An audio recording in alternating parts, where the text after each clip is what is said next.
Bismillahirrahmanirrahim. Assalamualaikum warahmatullahi wabarakatuh. Alhamdulillah bi'idatihi musallin. Allahumma shalli ala sayyidina Muhammad. Allahumma shalli ala sayyidina wa habibina wa syafi'ina wa maulana Muhammadin wa ala alihi wa sahbihi ajma'in. Rabbi shrah li sadri wa yassir li amri wahlul 'uqdatam min lisani yafqahu qawli. Amma ba'du. Alhamdulillah, nikmat karunia dari Allah Subhanahu wa taala, kita semua dikumpulkan di sini dalam satu cinta untuk baginda Nabi Muhammad sallallahu alaihi wasallam. Nikmat dari Allah, karunia Allah atas nikmat ini Allah langkahkan kaki kita. Undangan ini bukan KNRP yang mengundang, bukan panitia atau pengurus yang mengundang, tapi hadirnya kita di taman surga ini atas undangan Allah dan Nabi-Nya. Kalau ibu-ibu mau masuk rumah, lewat tamannya dulu atau langsung pintu rumahnya? Lewat tamannya dulu. Maka saat ini kita mau masuk surganya, mau masuk pintu surganya harus melewati taman surganya terlebih dahulu. Apa itu taman surga? Rasulullah Shallallahu Alaihi Wasallam mengatakan, wahai kalian, bergembiralah saat kalian melewati taman surga. Wahai kalian, bergembiralah kalian saat kalian bisa duduk di taman surga. Sahabat bertanya, ya Rasulullah, apa yang dimaksud taman surga ini? Taman surga adalah majlis ilmu. Taman surga adalah majlis di mana isinya orang yang cinta ke Allah, cinta untuk berzikir kepada Allah. Isi dari taman surga ini semuanya mengingat Allah. Dia tinggalkan kesibukan di dunianya untuk duduk sama-sama mengingat Allah Subhanahu wa ta'ala. Untuk duduk sama-sama membicarakan kebesaran Allah, keagungan Allah, maha baiknya Allah, maha besarnya Allah yang sudah kasih kita nikmat beribu-ribu nikmat dan mungkin tidak terhitung nikmat yang Allah berikan. Maka bergembiralah. Mau masuk pintu surga harus melewati tamannya dulu. Begitu juga mau melewati rumah, masuk rumah harus melewati tamannya dulu baru pintu rumahnya. Maka majlis inilah taman surga. Dan barang siapa, dalam hadis dikatakan, barang siapa yang melangkahkan kakinya karena Allah, bukan karena saya, karena Allah, karena cintanya kepada Allah, karena ingin mendapatkan hidayah dari Allah, ingin mendapatkan petunjuk dari Allah, karena cintanya kepada Nabi-Nya, maka Allah akan memudahkan kakinya nanti menuju surganya Allah, menuju pintu surganya Allah. Kalau sekarang kita duduk di tamannya dulu, walaupun pet-petan, walaupun kepanasan, tapi insya Allah perkumpulan di sini nanti kita akan berkumpul sama-sama di surganya Allah. Amin. Kalau pada saya cari saya ya. Bila kalau saya pernah di sini. Alhamdulillah. Maka nikmat. Kalau kita bicara nikmat yang Allah berikan, kita nggak bisa hitung. Maka sering-sering kita bersyukur dengan nikmat Allah. Sekecil apapun nikmat itu, walaupun kita dikasih sakit, bersyukur dengan nikmat sakit itu. Kenapa? Biasanya orang kalau lagi sakit ini dekat sama Allah. Lagi sakit yang diingat-ingat Allah. Yang diingat yang maha memberikan kesembuhan. Yang disebut yang memberikan kesembuhan, yaitu Allah Subhanahu wa ta'ala. Kalau kita bersyukuri saat kita dikasih sakit, kita nikmati, kita bersyukur, maka Allah akan jadikan sakitnya itu menjadi penggugur dosanya. maka sering-sering bersyukur. Kenapa kita susah bersyukur? Karena kita melihat nikmat yang orang lain punya ketimbang nikmat kita sendiri. Maka supaya kita mudah bersyukur, sering-sering melihat ke bawah urusan dunia. Oh, masih banyak orang yang susah di bawah saya. Itu kita bersyukur.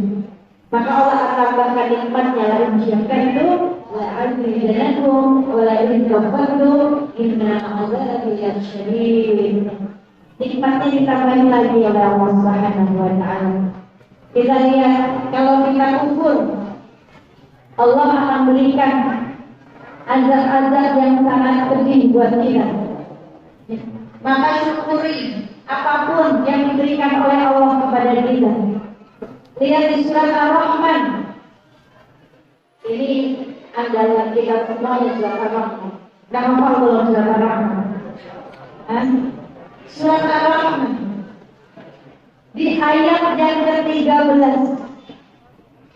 Di situ Allah ulang sampai 31 kali ayat tersebut. Ar-Rahmanu 'allama al-Qur'ana khalaqal insana 'allamahu al-bayana asy-syamsu wal-qamaru bi-husban wan-najmu wash-shajaru yasjudan was-samaa'a rafa'aha wa wada'a al-mizana alla tataghaw fil-mizan wa aqimu al-wazna bil-qisti wa la tukhsiru al-mizana wal-arda wada'aha lil-anam fiha fakihatun wan-nakhlu dhatu akmam wal-habbu was-simaru rif'an fabi'ayyi ala'i Fabi'ayyi ala'i rabbikuma tukadziban 31 kali Allah di ayat di surat tersebut. Kalau nggak percaya, buka Qurannya dihitung, baca sampai selesai dihitung. Fabi'ayyi ala'i rabbikuma tukadziban. Hitung lagi nanti ada kalimat, ada ayat ini dihitung. Berapa kali? Ternyata 31 kali Allah ulang-ulang ayat ini. Sampai hafal gitu. Maka nikmat Tuhanku yang mana lagi yang mau kita rusak? Kenapa gak cukup sekali sih ayat ini yang disebutkan? Kenapa harus sampai 31 kali? Kenapa harus terus diulang-ulang oleh Allah? Karena kita manusia ini kadang ukur nikmat, kadang susah bersyukur, lupa bersyukur dengan pemberian yang Allah berikan, walaupun kadang kita diuji dengan kesusahan. Ya, tapi di situlah saat kita bersyukur, kita termasuk orang-orang yang bersabar. Diberikan ujian kesusahan, kita bersabar dan bersyukur. Diberikan ujian kesenangan pun kita bersabar dan bersyukur. Ada yang dikasih ujian kesenangan lupa, tapi yang dikasih ujian kesusahan, dia bersyukur dengan ujian itu. Kenapa? Karena membuat dia semakin dekat dengan Allah, membuat dia semakin sering meminta kepada yang maha memberikan rezeki, yang sudah mengatur kehidupan kita. Nikmat kita bangun tidur hari ini, tadi kita tidur, dibangunkan oleh Allah, dikasih nafas lagi oleh Allah. Semata-mata Allah cuma kepengen kita memperbaiki diri kita hari ini. Allah cuma kepengen ngasih kesempatan kita untuk beramal soleh hari ini. Itu kan yang hanya nanti sampai kita ketemu tidur lagi. Sampai nanti malam kita tidur lagi belum tentu. Apakah besok, apakah malam itu kita bangun Allah masih kasih nafas sama kita. Karena waktunya mati kita nggak ada yang tahu satu sama lain, betul tidak? Kalau waktu di dunia itu kita cuma nunggu waktu sholat sama waktunya mati. Kenapa waktu sholat? Ya karena kita diciptakan oleh Allah untuk beribadah kepada Allah. Maka waktu cinta wal insa ilaihi ya'budun. Tidak menciptakan jin dan manusia terkecuali untuk beribadah kepada Allah. Makanya dikasih waktu sholat. Dan kita tahu jam-jamnya sholat. Waktu sholat kita tahu. Kalau ada umat Islam, orang Islam, Muslim yang nggak tahu jamnya sholat, mungkin dia amnesia. Ya, atau perlu di rupiah. Jamnya sholat nggak tahu. Kalaupun nggak tahu, nggak punya jam di rumah, ada alarmnya di masjid, azan. Masih belum mau datang ke masjid, masih belum mau sholat, ya sudah doain, nggak usah dibenci. Karena hidayah mutlak Allah yang memberikan. Kita nggak bisa kasih hidayah orang lain. tetapi kita bisa asbab hidayah mereka dengan apa? Santunnya kita, akhlaknya kita. Dan dengan akhlak kita orang akan mengikuti. Dengan akhlaknya kita ya, bisa menjadi asbab mengangkat hidayah dari Allah Subhanahu wa Ta'ala. Lihat. Lalu waktu mati, tahu waktunya mati? Tahu nggak waktunya mati? Nggak ada yang tahu. Karena syarat mati nggak harus tunggu tua dulu, yang muda juga banyak yang mati, betul nggak? Syarat mati nggak tunggu sakit dulu, yang sehat pada mati. Tapi kita nggak tahu kapan kita mati. Tetapi orang yang cerdas, yang hari ini dikasih kesempatan oleh Allah, yang hari ini dikasih nafas lagi oleh Allah, yang hari ini dia mampu melakukan amal soleh karena dia tahu kesempatannya hanya 24 jam. Belum tahu juga kalau dia 24 jam. Gak tahu kapan waktu kita berhenti dari dulu. Maka orang yang cerdas dikatakan ya oleh Sayyidina Abu Bakar, orang yang cerdas, orang yang mempersiapkan bekal kehidupannya setelah kematian. Karena setelah mati ada kehidupan gak kira-kira? Ada kehidupan gak? Ada, justru kehidupan di situ panjang sekali. Di dunia kita masih dekat kehidupannya, gak ada yang tahu besok siapa yang duluan mati. Gak ada yang tahu, semuanya akan mati di dunia, semua akan berpisah di dunia. Karena dunia Allah ciptakan untuk kita bukan untuk kita tinggali selamanya, tapi untuk kita menanam. Dunia ini tempat kita menanam. Kalau kita hobi bercocok tanam, kita pasti taruh bibit-bibit yang bagus, tanamannya yang bagus, yang menghasilkan bunga. Kalaupun ada buah-buahan, kita tanam biji yang menghasilkan buah-buahan yang subur. Lalu kita siram, kita kasih pupuk, kita rawat. Itu di dunia kita menanam. Kalau yang kita tanam baik, insya Allah menghasilkan yang baik. Kalau yang kita tanam buruk, menghasilkan yang buruk. Dunia hanya singkat saja, waktunya singkat saja.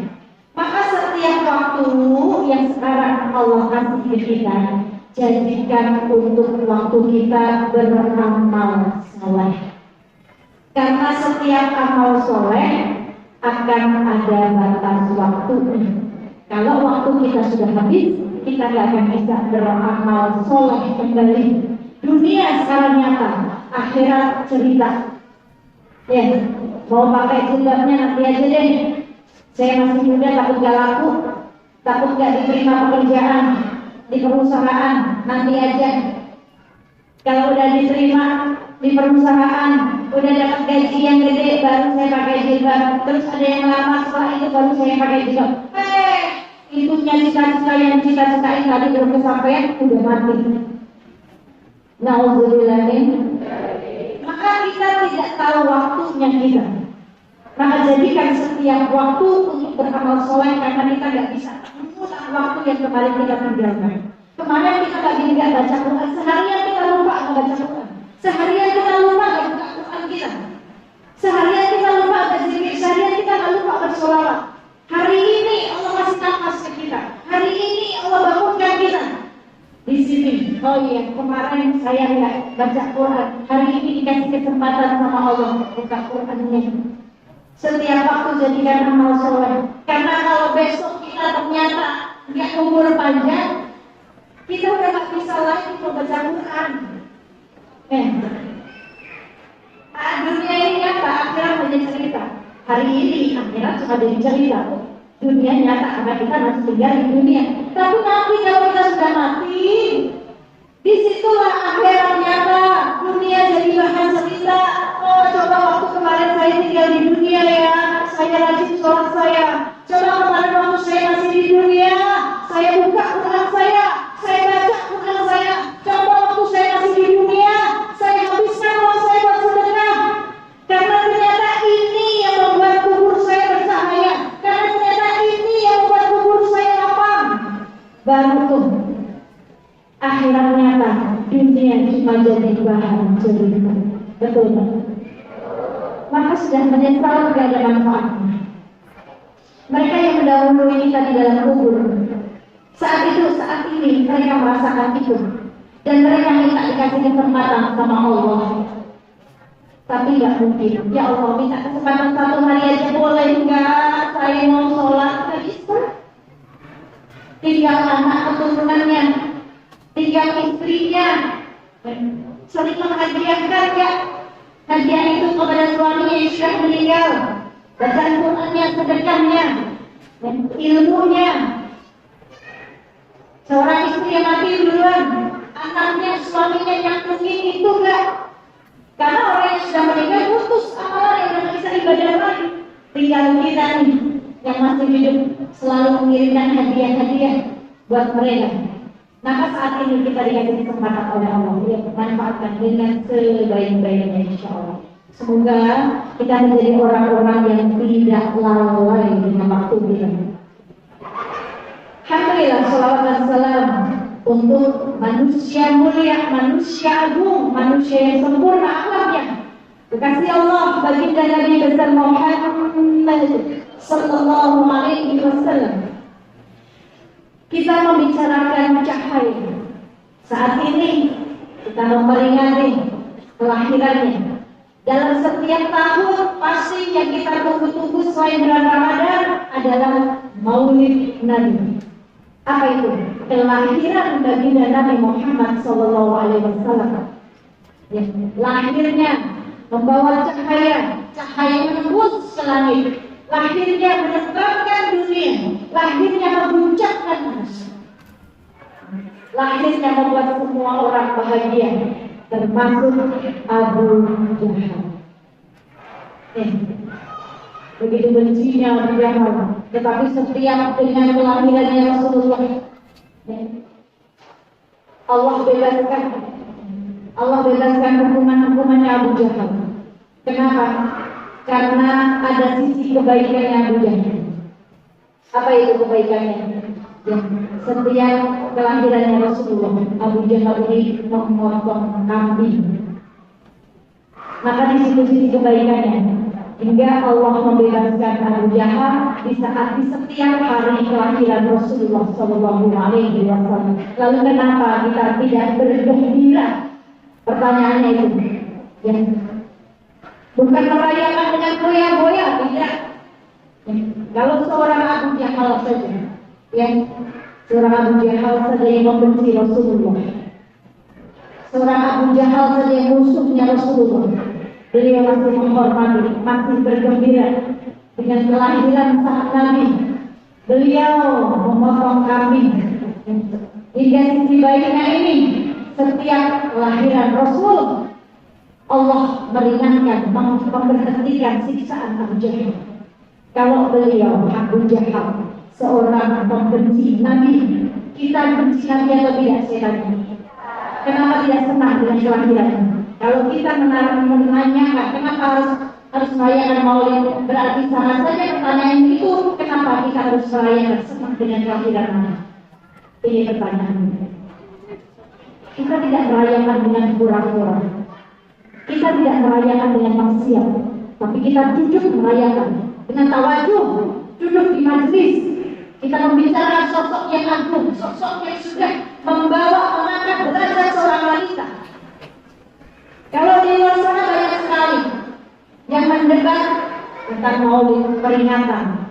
Sekali-sekali datang, duduk supaya mereka tahu apa yang kami ini lakukan. Kami bukan maksiat. Kalaupun ada sebuah perayaan di situ ada yang menyediakan makanan, yang menyediakan buah-buahan, apa yang menyediakan apa tuh biasanya kalau di ada orang ngasih telur, dibikin kembang-kembang, itu semata-mata hanya untuk hadiah anak-anak kecil. Kenapa? Karena mengikuti Rasulullah itu senang memberikan hadiah kepada anak-anak kecil, tapi tidak ada ritual apapun yang dibaca kitab Maulid. Apa itu kitab Maulid isinya? Inna fatahna laka fathan mubina. Al-Quran yang dibaca. Apalagi isinya? Ya Rabbi sholli ala Muhammad, ya Rabbi sholli alaihi wasallim. Shallallahu. Apalagi yang dibaca? Tentang sejarah komplit dari mulai Rasulullah ada di perut Ummu Siti Aminah sampai dilahirkan yang cahayanya menembus pada langit. Hanya itu, siapa yang bisa menceritakan dengan detail seperti itu? Apakah kita sanggup menceritakan hal itu kepada anak kita? Apakah kita sudah hafal dengan sirah nabawiyah?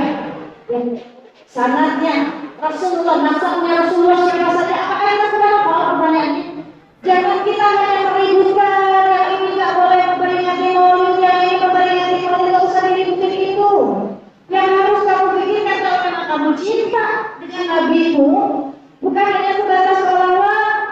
Saya mencintai Nabi, saya sholawat, ya sekarang sholawat, karena sholawat ibadah yang ringan, ibadah yang harus dicontohkan oleh Allah Subhanahu wa Ta'ala. Dalam surat Al-Ahzab ayat 50, di situ Allah mengatakan, Innallaha wa malaikatahu yusholluna 'alan nabi.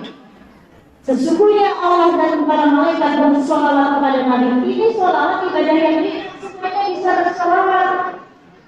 Solawat yang ibadah ringan, anak kecil pun bisa bersolawat. Ya.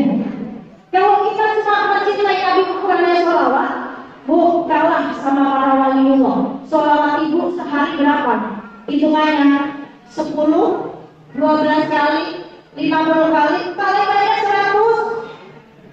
Ya, paling banyak 100. Para waliullah sholawatnya sehari bisa 50.000 kali, bahkan 100.000 kali. Kalau tidak, tapi kalau kita ngaku kita cinta sama Nabi, tidak cuma sebatas itu saja. Udah hafal belum muhtar hadis? Udah dihafal belum kalau cinta sama Nabi? Kan Nabi katakan, aku rindu dengan umatku yang datang setelahku, mereka yang beriman kepadaku. Kalau kita beriman, berarti kita bukan hanya sebatas sholawat. Kalau kita beriman, berarti kita mengerjakan apa yang diperintahkan oleh Nabi. Kalau kita beriman, ya, kita cintanya Nabi itu gak setengah-setengah. Semuanya tentang Nabi. Kita hafalin tuh muhtar hadis. Sudah hafal belum pertanyaannya? Jangan hanya beban-beban gak boleh ngomong, tapi muhtar hadis kamu belum hafal. Katanya cinta sama Nabi. Sudah hafal belum muhtar hadis? Hadis-hadis yang Nabi sudah dihafal belum? Jangan sampai kita nanti ditanya malu. Kita gembar-gembor, nyalahin orang yang melakukan maulid, tapi kita putar habis arba'in saja kita nggak hafal satu pun. Ditanya promo, katanya cinta kan Nabi, kan gitu. Terus sunnah sudah kamu kerjain belum? Jangan kamu bilang kayak kami, saya nggak suka. Hidupnya nggak suka, tahu berapa jam saya kerjain apa saja, ya? Ini sunnahnya sudah kita kerjain belum? Penyanyi itu. Kalau kamu masuk pakai kamar mandi masuk pakai kaki kanan, berarti kamu nggak cinta. Tapi katanya cinta, tapi hal yang sepele aja nggak dikerjain. Kamu itu masih pakai kanan kiri, katanya cinta sama Nabi. Hal yang Nabi kerjain aja kamu nggak kerjain. Minumnya masih pakai kanan kiri, katanya cinta sama Nabi. Minum aja kamu masih berdiri. Minum aja kadang sambil jalan, makan istri sambil jalan, katanya cinta sama Nabi. Hal yang sepele aja nggak dikerjain. Kalau cinta sama Nabi semua diikutin. Jangan tanggung-tanggung kalau cuma ukurannya sholawat. Kami duduk diam cinta sama dikasih sholawat. Kalah sama para waliullah kasih Allah. Sholawat kita cuma 100, ada 10 doang. Kadang 3 kali sama selain. Para waliullah hampir 100.000 bersolawat. Bahkan kalau kata kita cinta sama Nabi, kalah sama Rabi'atul Adawiyah. Rabi'atul Adawiyah sholat malamnya yang dalam satu malam dia sholat 1000 rakaat. Rabi'atul Adawiyah 1000 rakaat. Kita berapa rakaat aja? Nah, kadang 2, kadang 13 sampai subuh. Katanya cinta sama Nabi. Berapa rakaat kita kerjain? Rabi'atul Adawiyah 1000 rakaat dia sholat. Bahkan sampai ada orang bertanya, sahabat bertanya, sahabiah bertanya, kenapa aku capek-capek sekali melakukan sholat malam hingga 1000 rakaat? Apa jawab beliau? Aku pengen baginda Nabi Muhammad ini bangga punya umat seperti kamu sholat 1000 rakaat. Supaya Nabi ini bangga. Lalu apa yang kita banggain kalau kita umat Islam saling berantem, saling ribut? Yang taat siapa saya tanya? Yang bertentangan siapa yang tanya bu? Orang kafir yang tepuk tangan tuh umat Islam sebenarnya berantem. perbedaan pendapat nggak usah. Yang kita ributin orang yang maksiat itu kita ributin, walaupun kita nggak boleh benci orangnya, benci perilakunya dengan apa doa. Yang katanya udah sunnah, oh kata si Ustaz ini begini loh, berarti dia cintanya sama Ustaznya, nggak cinta sama nabinya. Betul nggak?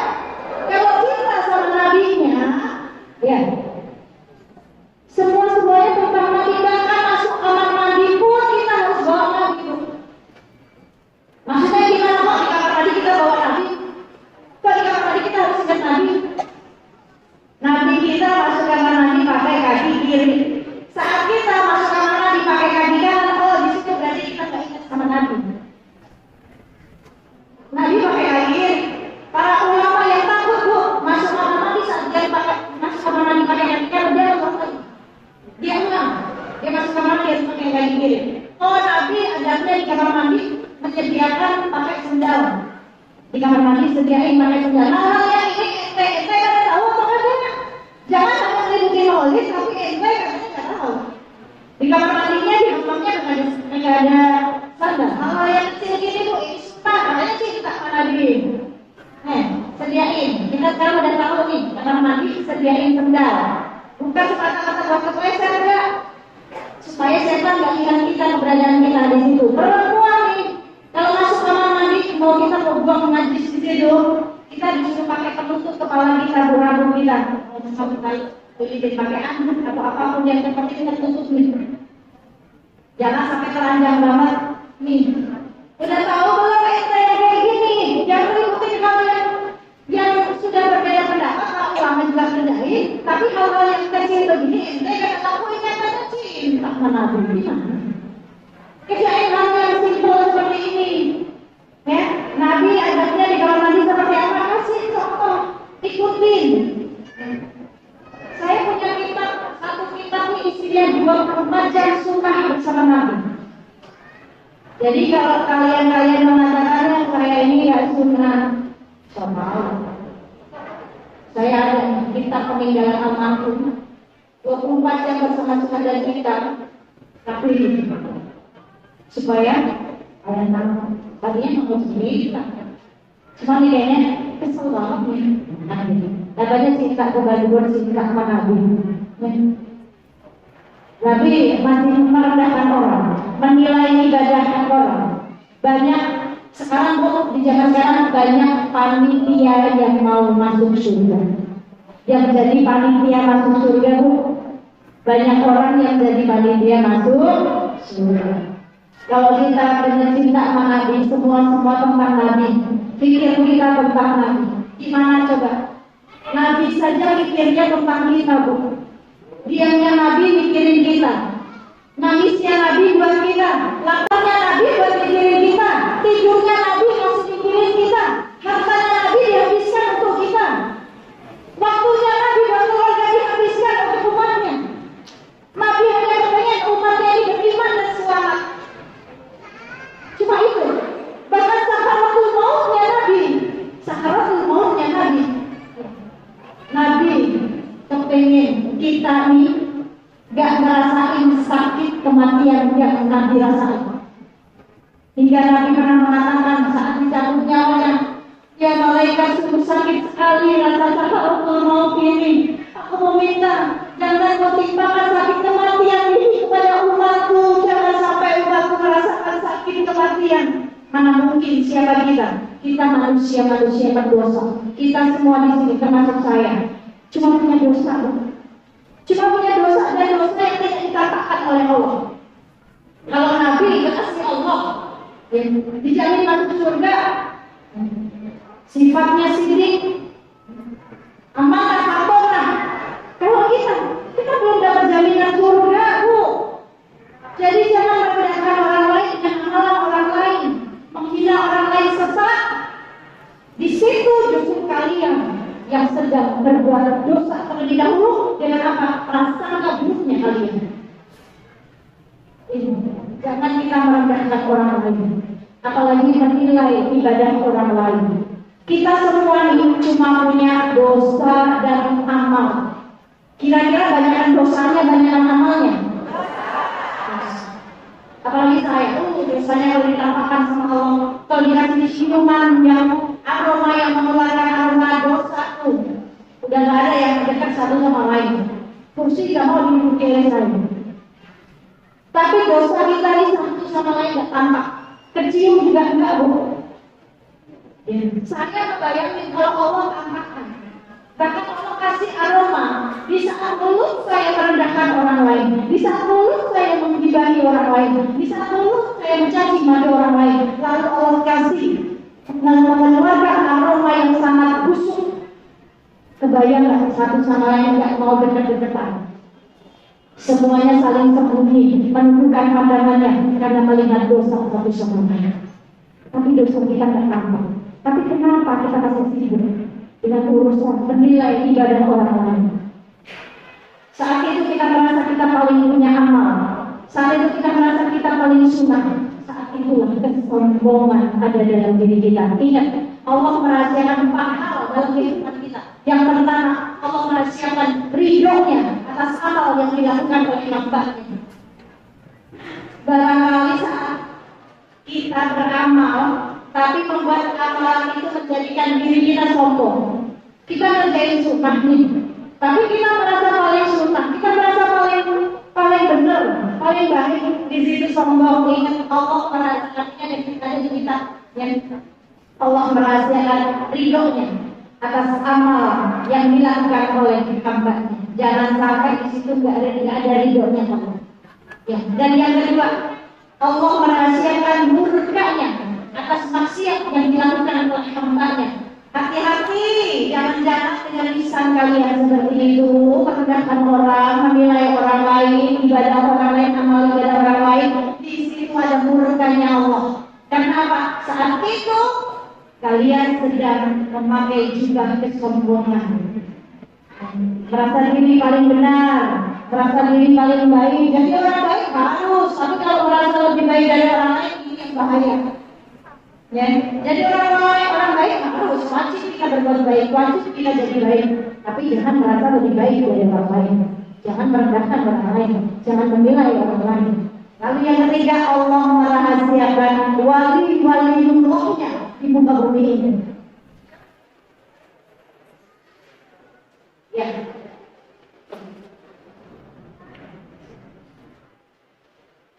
Allah merahasiakan waliullah. Yang keempat, Allah merahasiakan kematian hamba-Nya, umur kematian hamba-Nya. Maka ini adalah kesempatan kita Maulid, memperingati akhlaknya Rasul. Lihat akhlaknya Rasul. Apakah Rasul pernah merendahkan orang lain?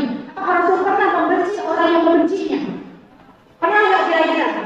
Seorang nenek, orang Yahudi, setiap hari saat Rasul melewati nenek tersebut meludahi Rasulullah.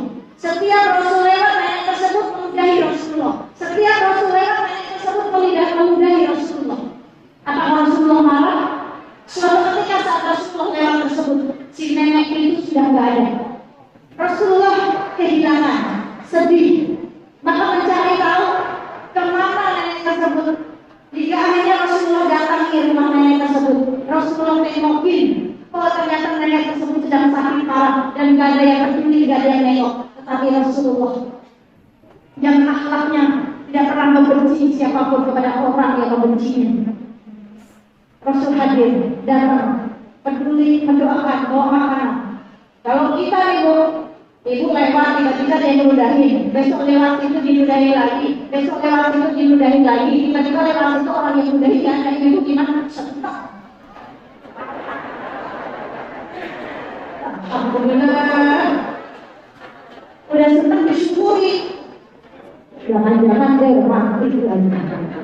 Jangan-jangan dia kualat sekarang meludahnya sendiri. Itu kita. Kalau Rasul kayak gini didatangi. Ya. Ini Rasulullah. Dengan apa? Rasulullah tidak punya apa-apa. Walaupun kasih Allah bisa buat Rasul punya rumah yang mewah bisa.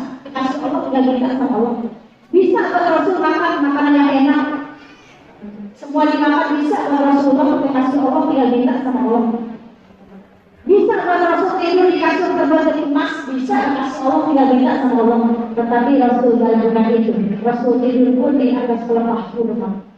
Tetapi Rasul punya akhlak yang dicintai semuanya umatnya. Ini Rasul.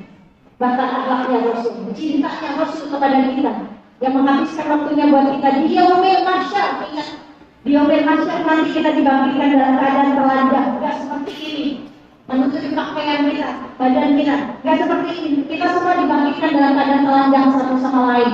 Gak ada selai baju pun nempel dalam tubuh kita, dan semuanya fokus dengan dirinya, rasa takutnya. Sejengkal matahari di atas kepala kita. Ini semuanya nafsi-nafsi. Seorang istri yang cari suaminya di yaumil mahsyar, seorang suami yang cari istrinya di yaumil mahsyar, seorang anak mencari ibunya di yaumil mahsyar. Itu gak cari. Bahkan semua pemimpin nafsi-nafsi, semua nabi nafsi-nafsi. Ya Rabbi, nafsi-nafsi kami datang sendiri-sendiri. Bahkan ada perempuan di yaumil mahsyar saat dia melahirkan anak yang dia lahirkan, dia jadikan pijakan kakinya.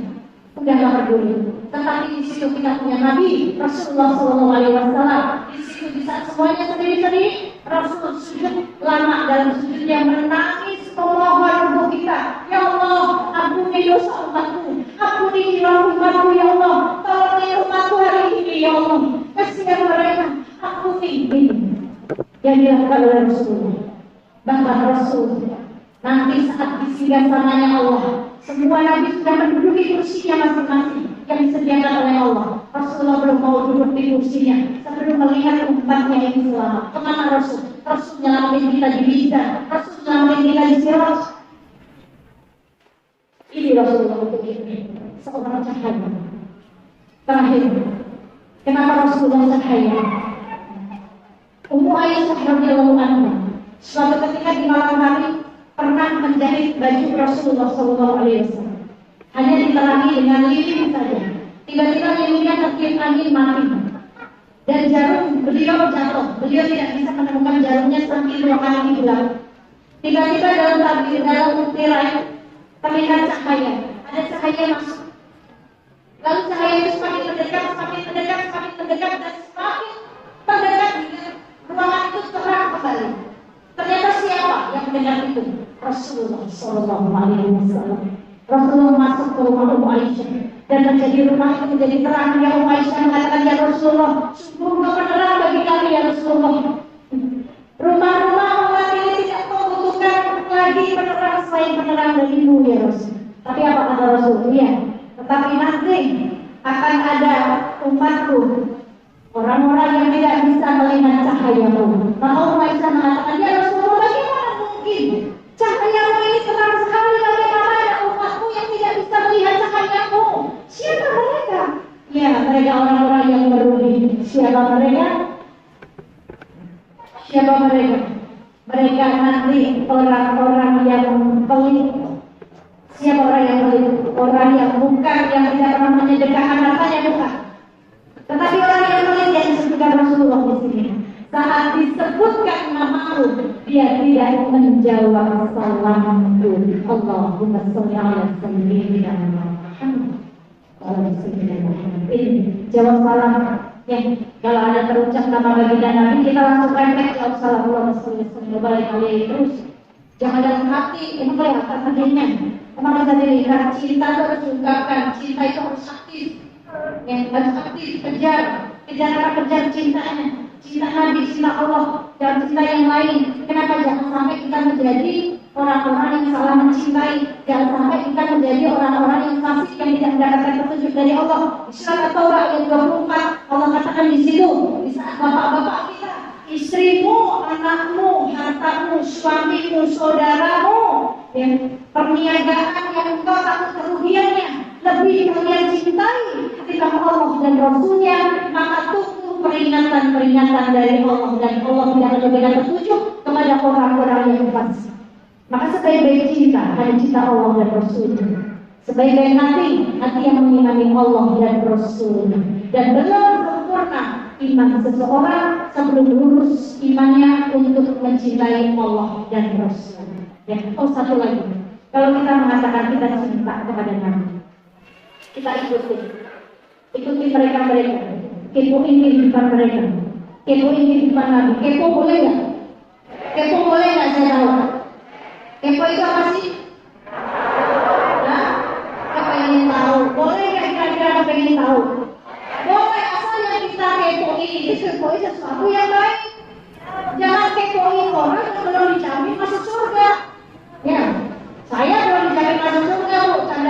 apakah jaminan diri saya, belum ada jaminan diri saya masuk surga, belum jaminan diri saya soleh, ini dosanya banyak banget. Ya, kepoin saya dan dapat apa yang ada dosa. Senang saya kalau dosa saya diambil. Tapi kepoin yang baik, kepoin para sahabat, kepoin Nabi, kepoin kehidupan Nabi seperti apa. Ya, kepoin sedihnya Nabi seperti apa, perjuangan Nabi seperti apa. Kepoin istri-istri Nabi, kepoin tempat wanita penghuni surga seperti apa. Sejarahnya, penderitaannya, ujiannya dia, Ummu Siti Hajar, kepoin kehidupannya, kepoin perjuangannya menjadi wanita tangguh hingga Allah turunkan di surat Inna Safa wal Marwata min syairillah faman hajjal baita aw ittaqara fala junaha alayhi an yatawafa bihima wa man tatawwa khairan fa innallaha syakirun alim. Ini perjuangan Siti Hajar hingga berjalan dari Bukit Safa, Bukit Marwah hanya mencari pertolongan untuk anak sematawayangnya Ismail. Ditinggalkan oleh suaminya di padang yang tak tidak diberi apa-apa, tapi karena keimanannya kepada Allah, takwanya kepada Allah, dia berjalan dari Bukit Safa, Bukit Marwah dengan sendiri, yakin dengan pertolongan Allah. Lihat dari perjuangannya Allah Siti Hajar, Allah jadikan ini menjadi umuman rukun sahnya wajib umrah dan haji. Harus melewati syai terlebih dahulu dengan supaya kita merasakan perjuangan Ummu Siti Hajar. Itu kepo yang baik, kepoin supaya apa? Peningkatan iman kita. Ada kepo yang menjerumuskan kita ke neraka, ada kepo yang membawa keimanan. Maka pilih kepo yang membawa keimanan kita. Insya baik, ini saja yang bisa kita sampaikan.